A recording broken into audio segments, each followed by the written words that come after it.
বিপ্লব এবং অভ্যুত্থান পৃথিবীতে বারবার ঘটছে এবং ঘটতে থাকবেই।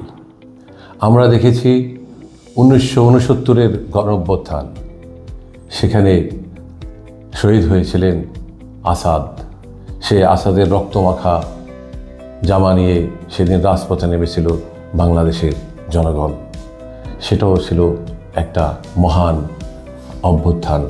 তারপরে আমরা দেখেছি সেই 90-এর গণঅভ্যুত্থান, যেখানে সমস্ত রাজনৈতিক দল এবং আধা সামরিক সমস্ত বাহিনীর সমর্থনে সেদিন যে বিপ্লব ঘটেছিল, একটি স্বৈরাচার সরকারের পতন হয়েছিল। সেই রাজপথে সেদিন দরিদ্র পরিবারের একটি ছেলে নূর হোসেনের পিঠে লেখা ছিল, স্বৈরাচার নিপাত যাক, গণতন্ত্র মুক্তি পাক। এই স্লোগানেই সেদিন একটি অভ্যুত্থান ঘটেছিল। সেই অভ্যুত্থানের মাধ্যমেই বাংলাদেশের একটা রাজনৈতিক পরিবর্তন আসে।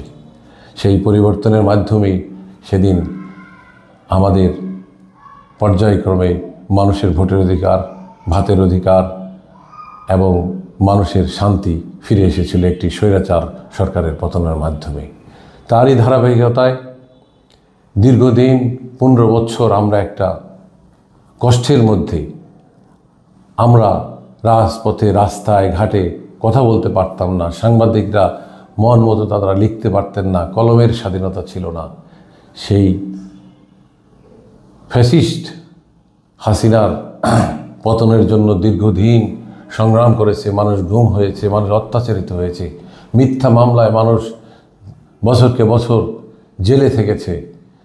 আজকে সেই আন্দোলনের মাধ্যমে, ছাত্র জনতার আন্দোলনের মাধ্যমে, একটি বৈষম্য বিরোধী ছাত্র আন্দোলনের রূপরেখাকে সামনে রেখে বাংলাদেশের তখন এক দফা দাবি, শেখ হাসিনার পতন চাই। সেই পতনের মাধ্যমেই আমাদের দেশে একটি নতুন বাংলাদেশ সৃষ্টির লক্ষ্যে, স্বপ্নে মানুষ সেদিন সবাই একত্রিত হয়ে একটা ফ্যাসিস্ট সরকারের বিরুদ্ধে রাজপথে নেমেছিল। সেদিন শুধু ছোট বাচ্চারা পর্যন্ত সেদিন রক্ষা পায়নি এই শেখ হাসিনার হাত থেকে। সেদিন হেলিকপ্টার দিয়ে মানুষকে হত্যা করা হয়েছিল, রাজপথে সরাসরি গুলি করে হত্যা করা হয়েছিল, লাশকে আগুন দিয়ে পুড়িয়ে দেওয়া হয়েছিল।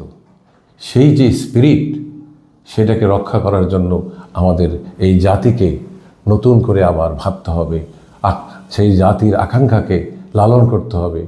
সেই জন্য আমাদের সকলকে এক হয়ে রাজনীতির মাঠে কাজ করতে হবে। আজকে দেখেন, সেদিন একটা বিপ্লব ঘটে, এটা একটা আগুনের স্ফুলিঙ্গ। এটা আমি মনে করি সৃষ্টিকর্তার রহমতেই সেদিন বিপ্লব হয়েছিল। সেই বিপ্লবকে ধরে রাখার জন্য সেদিন আমাদের একজন আন্তর্জাতিক মুরব্বী ডক্টর মোহাম্মদ ইউনূস এই দেশের দায়িত্ব নিয়েছিলেন। ওনার দায়িত্বের পরে উনি কাজ করছেন, এটা আমরা দেখছি। কিন্তু যতদিন পর্যন্ত আমাদের দেশে একটি সুষ্ঠু এবং গণতান্ত্রিক পরিবেশ ফেরত না আসবে, ততদিন পর্যন্ত আমরা এদেশের যে শান্তি শৃঙ্খলা ফিরিয়ে আনতে পারবো কিনা, আমাদের এই সকলেরই এই ব্যাপারে প্রশ্ন জেগেছে।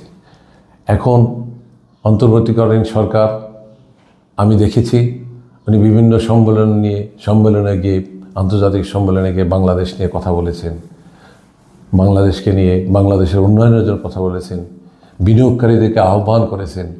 কিন্তু আমাদের দেশে সেই পরিমাণ বিনিয়োগকারীরা আসছে না। কেন আসছে না? তারা চাচ্ছে একটা নির্বাচিত সরকারের মাধ্যমে বাংলাদেশে বিনিয়োগ করতে। তাই আমরা মনে করি আগামীতে সুন্দর এবং মানুষের গ্রহণযোগ্য একটা ইলেকশনের মাধ্যমে একটা নির্বাচিত সরকার প্রতিষ্ঠিত হবে, এটাই আমাদের আকাঙ্ক্ষা। ধন্যবাদ সবাইকে।